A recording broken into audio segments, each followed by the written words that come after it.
नमस्कार बंधुगण पुणी आपण एक नुआ वीडियो विश्व ब्रह्मांड रे शक्तिपीठर उत्पत्ति की नहीं आनी नुआ वीडियो रे आपण मान समस्त को स्वागत।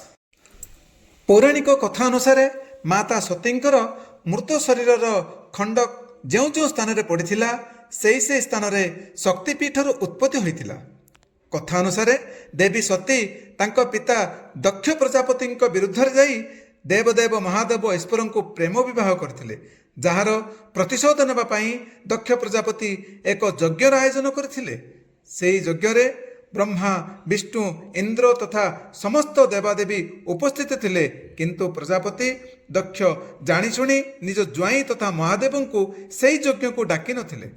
महादेव अनेक मना करने सत्वे देवी सती सेही यज्ञ रे भाग नेबाकू निजे इच्छारे जाइथिले। यज्ञस्थल रे पहुंची सती तांको पितांकु तांको स्वामी को न डाकिबार कारण पचारिथिले। दक्ष प्रजापति क्रोधरे महादेव को अनेक कटु कथा तथा निंदा करथिले। सेही निंदा कथाकू सह्य करन पारी माता सती सेठार थिबा यज्ञ कुंडरी डेई निजर जीवन हराइथिले। महादेव को जेतेबेले एही घटना जना पड़िला से अत्यंत क्रोध होई सेठारे पहुंची दक्ष प्रजापति को बद्ध कर आउ सेठारू माँ सती अधा जला शरीर को धरी शोकरे सारा विश्व ब्रह्मांड घूरी बुलिले।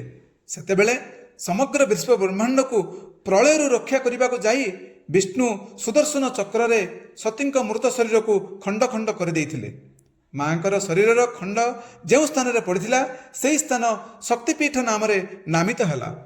पुराण अनुसार समग्र विश्व ब्रह्मांड रे 51टी शक्तिपीठ दर्शा जाइछि। एहीपरि अनेक पुराण कथा शुणिबाको चाहुथिले आपण निश्चय मो चैनल को सब्सक्राइब करंतु।